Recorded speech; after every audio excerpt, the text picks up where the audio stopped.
It is not an exaggeration to say that Buddhism inspired Asia's first building booms. The Buddhist stupas and cave temples count among the earliest architectural achievements of India. Over 1,000 caves were built in about 50 centers in western India alone, while in southern India there are about 150 sites with structural remains, mostly stupas and monasteries, mounds or monasteries. The Cave Monastery worked. I don't think anyone has really studied. There are a lot of studies of cave monasteries and their sites, but no one has really asked why this idea and this structure worked so well. At any rate, the cave monastery worked, the idea spread, and cave temples were built in Afghanistan, Central Asia, and China to become some of Buddhism's very enduring monuments. And all this was part of an expanding economic order. Monasteries inhabited by hundreds or even thousands of residents were big consumers of agricultural and food products, of ritual materials, including exotics, aromatics, textiles, and gems from far-off lands, especially from the southern seas, that is, from peninsula and insular Southeast Asia. So all of these things, again, connected the Buddhist sites throughout Asia, the need for various items such as incense and so on. And the cave temples were also sites of artistic endeavor. They were decorated with murals. Some of the finest surviving murals in India are in the Ajanta caves. Similarly, and the sites themselves were spectacular. The sites were chosen carefully. Not only were they close to trade routes, but they were also established in spectacular settings. According to Indian Buddhist manuals, the aesthetics of landscape was one of the qualities of the site to be chosen for withdrawal and meditation. The site should be beautiful, pleasant, delightful, with parks, groves, and ponds. It should be quiet at night, free of biting insects, dangerous animals, and nasty people. Monasteries, temples, shrines, and pilgrimage destinations were set in valleys above rushing rivers, beside lakes, and on precipices, and on hilltops with commanding views. In intellectual terms, the spread of Buddhism amounted to a massive transfer of information across much of what we today call Asia. This included translation projects from Indian languages into Chinese, into Tibetan, into Central Asian languages, some of the greatest cultural exchanges that the world has ever seen. And the Buddhist manuscripts found in Central Asia around the turn of the previous last century, that is to say in the early 1900s, had languages which at that time were unknown and have since been deciphered, Old Turkic languages and Old Indic languages. So the relation of Buddhism to writing into language is a formidable one, and the role of Buddhism in written culture and in lexicography and other subjects has been very important. New literary usages and new conventions were established, and a vast body of knowledge was transferred not only in letter, but also in spirit, to become an enduring monument of culture in all forms. In Tibet, starting in the 7th to 8th centuries, the royally sponsored translation projects were one of the greatest planned and sustained cultural exchanges in early world history, over 1,000 years before UNESCO and comparable international projects. I have noted that the Buddha traveled through his images. Images of the Buddha are not simple statues or portraits.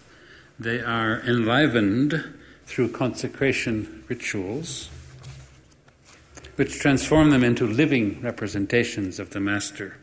Devotees offer flowers, incense, and food, which raises the metaphysical question: what is the value of making offerings to the Buddha when he is no more? This was debated. Debates about this began over about 2,000 years ago, or earlier than that, in connection with stupas. The answer was nearly unanimous. Offerings to the Buddha, who is himself the acme of merit, bring merit to the person who makes the offerings, whether this is during the life of the Buddha or after his death.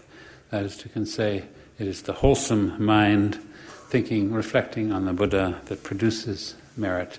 Therefore, the offerings are valuable. Images of the Buddha traveled across Asia and beyond, as far as Sweden, along riverine trade routes with cowries. The ones in Sweden were recovered on an island in archaeological excavation of a Viking ship. But in this context, what does that mean? It's probably just a stray example. Were these images souvenirs? Were they trade goods, talismans, or religious artifacts? The Buddha was also present in scriptures. Another point is that Buddhism opened new vistas on the afterlife, and the doctrine of moral action gives results in future lives prominence and leaves the individual responsible for his or her fate. Especially attractive was the opportunity to affect the destiny of one's deceased relatives by performing or sponsoring rituals for their benefit. Buddhism stressed health, wealth, contentment, and happiness in the present and in future lives. On offer was a panoply of benefits, blessings, and felicities. There were rituals for everyone and everything. Many of them were stately and impressive. Buddhism had a very open attitude towards time and space. Time and space were considered to be infinite. There was no idea of a single world with a single creator and such ideas. So when Buddhism was discovered, so to speak, by the West in the 18th and 19th centuries, it went immediately into dialogues about science and religion. And many people saw and see today Buddhism as kind of at the advance guard of conceptions of vast space and vast time, atomic ideas, and so on. And the second part I'd like to go through is about rediscovery and resurgence.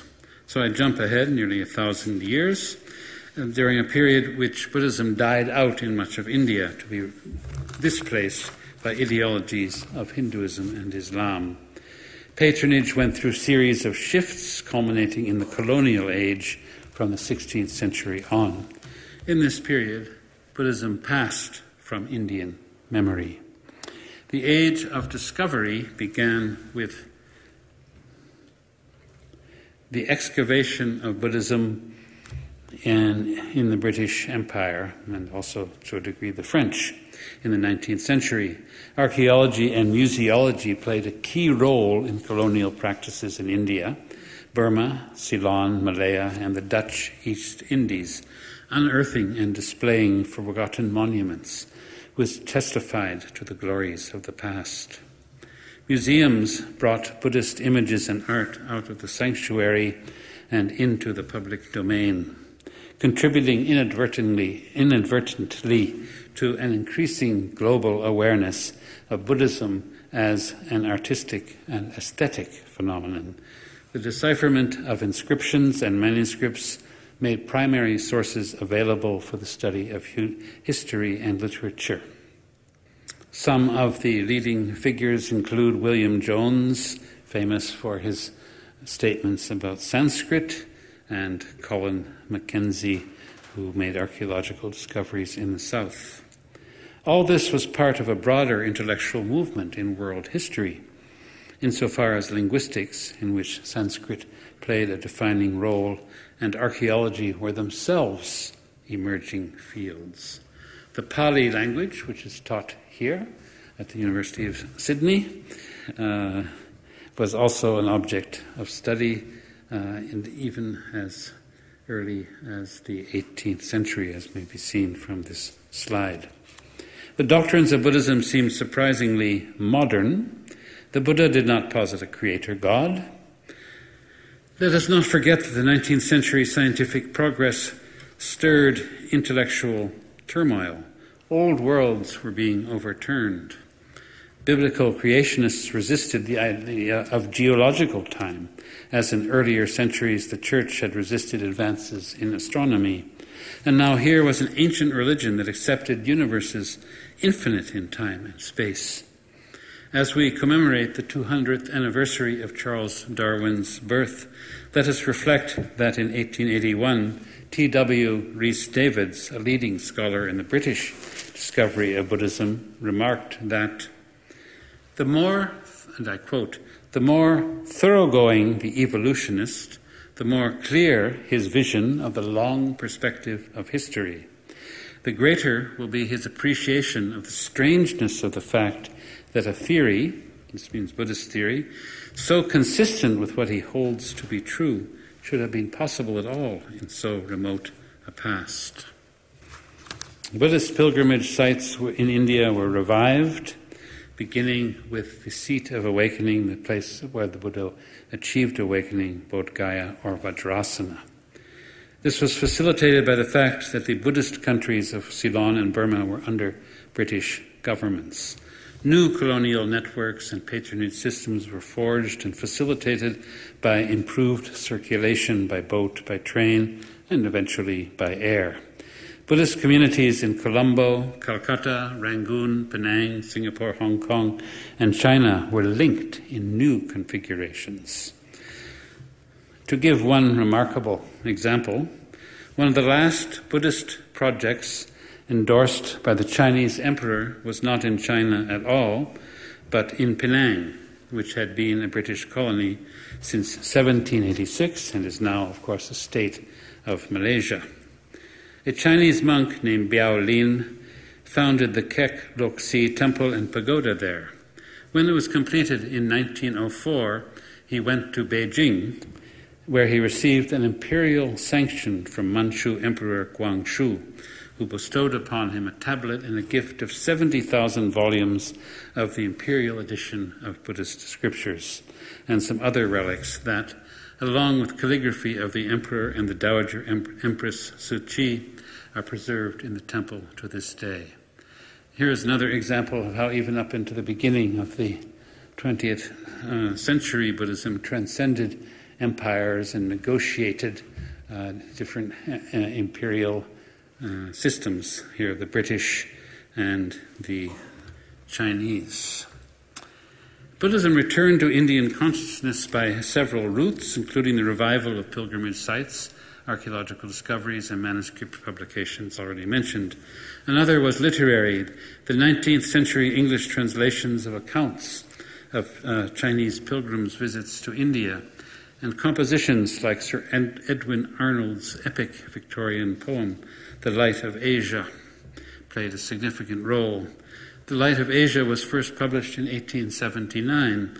It went through at least 100 editions in England and America and was translated into Indian languages like Telugu.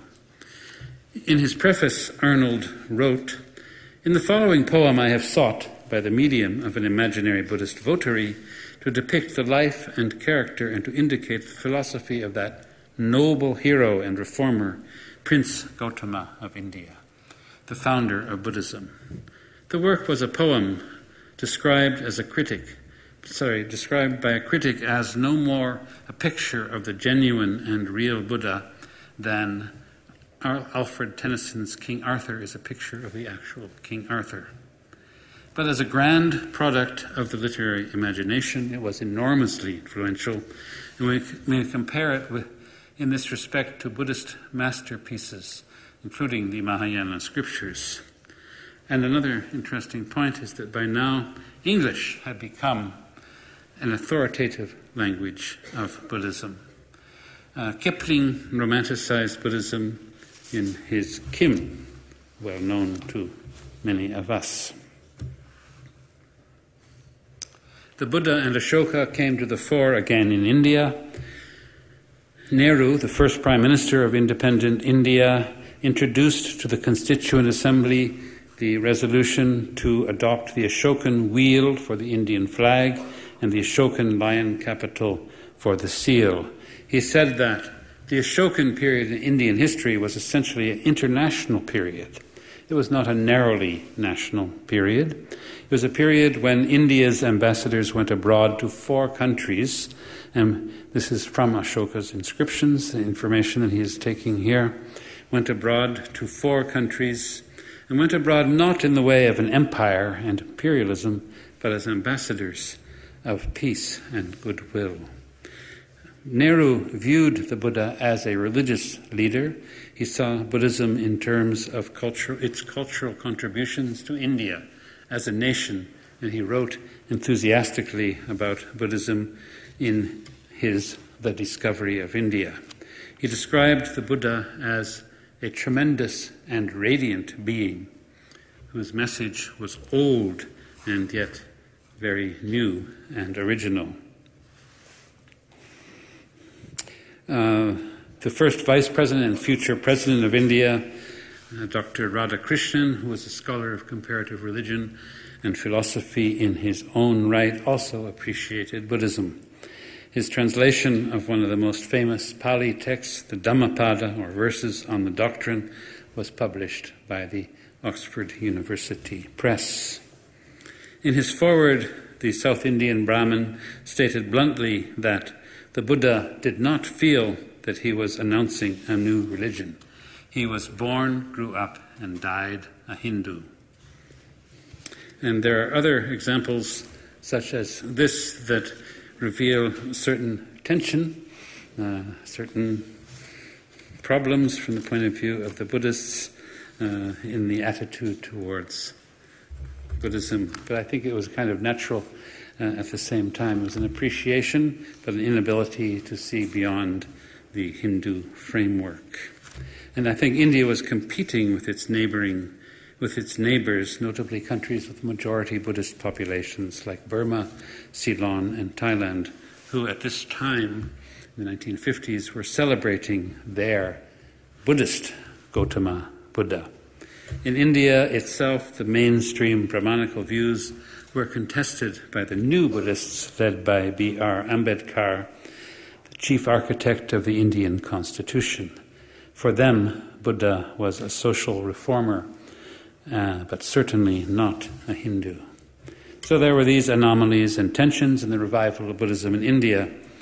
Other newly independent countries, notably Pakistan, then still East and West Pakistan, and Indonesia, adhered to Islam, but had rich Buddhist heritages. These new nations had difficulties in coming to terms with their Buddhist heritages, Buddhist legacies. The communist countries viewed Buddhism and religion in general as a threat and as an anachronism. Elsewhere in the free world, Buddhism had to face the multiple challenges of rapid urbanization and industrialization, of secularization and consumerism, new realities and new ideologies that reshaped society. In the latter half of the 20th century, the Buddhist heritage, wounded by a century of imperialism, war, revolution, and development, was injected with new meaning in the vocabulary of world heritage, and even more so in the glossy economics of tourism. Today, the great Buddhist sites are not controlled by monks or by lay communities, or, that is to say, by Buddhists. They are managed by government bodies who have become more and more interested in profit rather than in the Buddha's message. This is a map of an idea of Buddhism in the year about 1950s. So I don't have many conclusions. I tried to use the word in conclusions, which doesn't exactly actually exist as a noun in English, I'm afraid to say. If you'll bear with me, I'll just briefly go through that. I've asked how one man influenced Asia so profoundly. I've shown that he set something in motion. In traditional terms, he set the wheel of the Dharma, truth, true teachings, rolling, a wheel which no one can stop or turn back. The power and charisma of his words and of his exemplary life, or perhaps I may say lives, in order to include the historical and the mythic, carried him across Asia, and his words are relevant even today. The Buddha who inspired Asia was more than one man. He brought with him reinforcements, hundreds of thousands of past, present, and future Buddhas, which you can see in temples, bodhisattvas, and sublime and compassionate beings conveyed through the artistic imagination. There was the Buddhist literary movement, which flourished for centuries, producing magnificent scriptures, narratives of wonder, and fictions of truth that were universal in their vision and their scope. I have asked whether Buddhism was the vanguard of globalization in Asia. What I have described here may be seen as a type of proto-globalization. The early idea of an extended transnational and transregional Asia was shared by the Buddhists with merchants and traders. Buddhists facilitated trade and exchange and generated interaction. This Asia had not been imagined at the time of the Buddha, and in fact there is no ancient and even pre-modern term for Asia in any Asian language. Most languages use loan words from one or another European language. Thai, for example, the word for Asia is Asia. So I do not mean to pull an answer to my question out of the hat, and I would rather leave it as a puzzle. As an educator, I believe that it is important to question received ideas and to inspire debate. I hope I have done this in tonight's lecture, and I would like to close with one verse as an example of the relevance of the Buddha's teaching. We have enormous trouble with translating Pali. Translation from any language is something that is very difficult, and I'm not satisfied with the translations. So I chose two. The first, hatred is not quenched by hatred, but only by non-hatred. This is an ancient rule. Of course, we have a problem that a negative term like non-hatred in Pali or in Indic languages can mean something positive, so you could rather say hatred can only be quenched by love. Another translation, hostilities aren't stilled through hostility regardless. Hostilities are stilled through non-hostility. This is an unending truth. And as for one more question, which I will not venture to answer at all, and I don't know if they would want me to lecture on this subject here, I will herewith close. Thank you very much for your attention.